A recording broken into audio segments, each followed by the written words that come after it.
Hey bookworms, welcome back to the channel, welcome to a new video. If you're new here, I'm Sam, and in today's video we're going to be talking about if Riley Sager books are worth reading.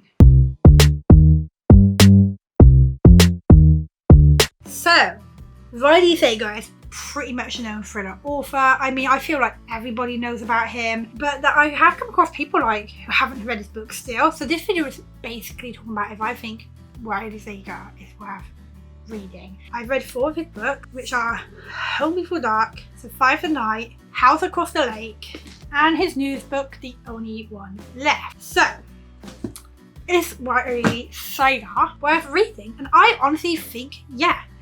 I know there's like some books that people don't like the ending to, or like for example, Survive the Night is probably not his most popular book. However, I still enjoyed it.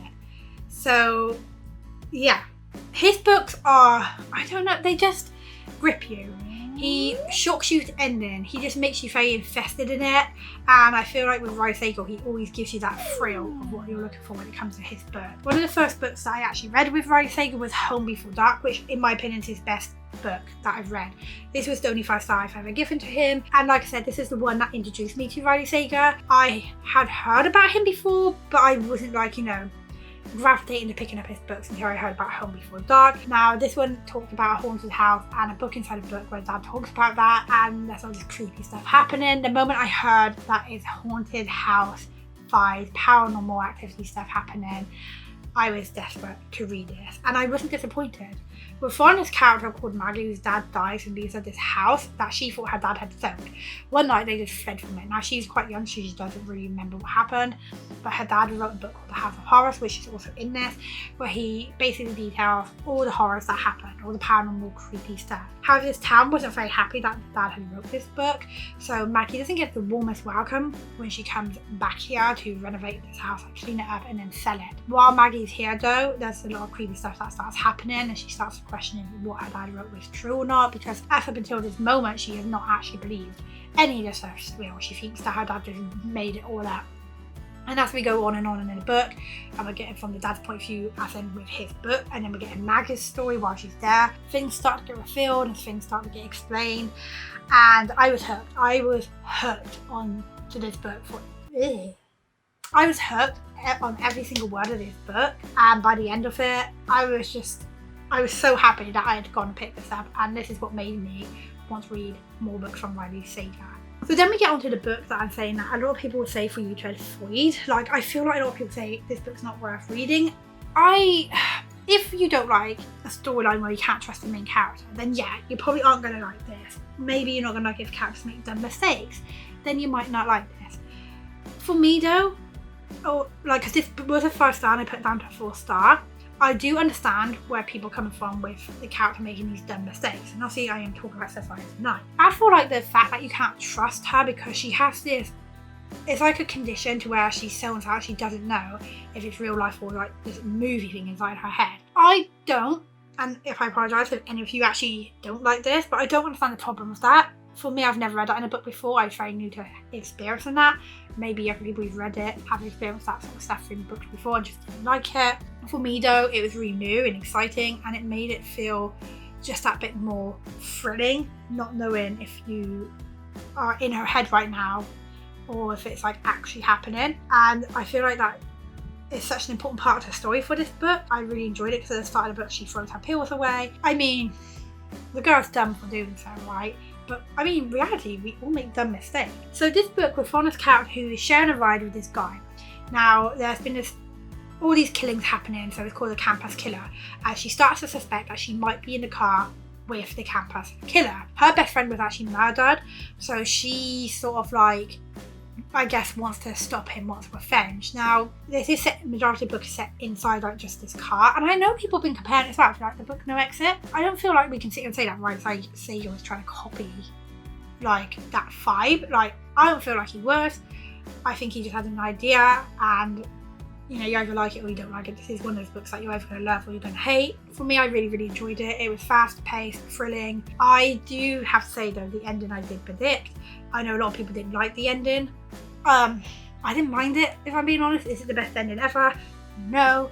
Do I think that you should still pick this book up and give it a chance? Yeah, 100%. If you don't want to go and pay for it, just in case you're worried, then you could go and get it from the library. And if you do buy it, you can return it if you don't like it, I really actually enjoyed it though. Like, it had me like biting my nails at certain points. Like, I was on the edge of my seat reading this at part. So I think this book's still worth reading. Like, I don't understand why people hate it. I mean, I do, like I said, I do get why people might not like the main character, but for me, that didn't make me hate this book.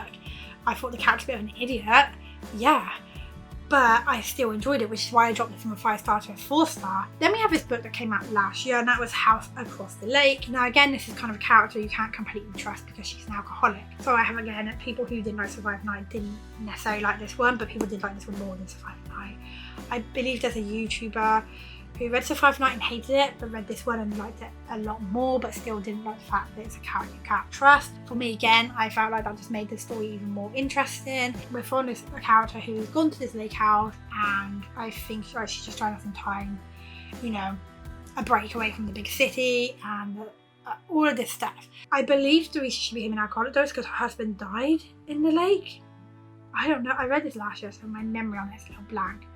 Anyway, she makes friends with a couple across the lake and the woman, and then one day, she saves the woman basically from drowning, and they sort of become friendly. One day the woman just disappears and she suspects that her husband has murdered her. So it's basically her trying to work out what's happened and using these binoculars to spy into the other house, which, by the way, really, really enjoyed. Of course, because she's an alcoholic, there's just some things we don't know if we can trust, and obviously gets used against her. Now, the ending of this book took a turn I don't think anybody saw coming. So you're either going to love the ending or you're going to think it's pretty over the top and didn't like it. For me, I see things like in a certain way, I believe in certain things, right? So for me, the ending I actually really enjoyed, but I did think it was slightly over the top. So it's why I gave this book a 4-star, but I still loved it. I love that Ryder Sager went there.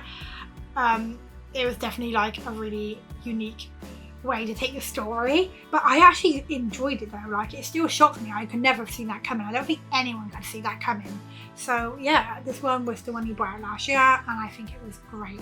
Now the next book I can't really talk about too much because it's 4 or 5-star chance to do, so I can't give it away, but I have recently read his newest book, The Only One Left, and I can say without a doubt this book is definitely worth picking up. This book has a little plot twist in it, maybe too many near the end, but the main plot twist that happens, I didn't see coming. And I enjoyed every moment of this book. This is very aesthetically pleasing, creepy, and left me constantly wanting to know what was going to happen. And I pretty much read this book within 2 days, 2 or 3 days. I only read it it took me 3 days to read just because I'm doing a readathon, so I had to put this down to pick up a book before the prompt that had been given. But 100% again, another book that you need to go and pick up and read. So that's pretty much Ryder Sager's newest books in the last 4 years. I've not read any of his older books. I did try to read Lock Every Door and I just couldn't get into it. I might try again, and I might get some of his backdated books. If you guys let me know below what ones you think I should go and pick up, sorry, then I will definitely go and check them out. I know he's got one called The Final Girls, but I do know Lock Every Door is one of his popular ones. I actually got rid of that book, but I might give it a try in a hardback cover because the writing was really small, so I think that kind of put me off a little bit. Basically, Ryder Sager's 100%. So basically, all in all, yes, I think that Ryder Sager books are worth picking up and reading. I definitely understand why people, rave about his books, why he's talked about when it comes to the thriller genre, because I do feel like he really knows what he's doing and he knows how to grip you. He knows how to make you shocked and put in those plot twists. I just don't think he's ever disappointed me with his books. Obviously, apart from when I DNF, but I can't really talk about that because I only really read 2 chapters. So, I don't think that's fair. All of these books I've absolutely loved. Even when I thought that didn't sound like my thing, The One and Only did not sound like my type of book, but I actually really enjoyed it. I feel like Ryder Sager is just worth picking up and reading, especially if you enjoy thrillers. Even if you're new to thrillers, I feel like Ryder Sager could be a good start for you, especially something like Home Before Dark. I think it's a good introduction to the thrillers genre. So yeah, if you haven't picked up Ryder Sager yet, I definitely recommend you doing it because I don't think you're going to be disappointed. But yeah, that's the end of this video. If you did enjoy it, please hit that like button. Don't forget to subscribe, and until next time, bye!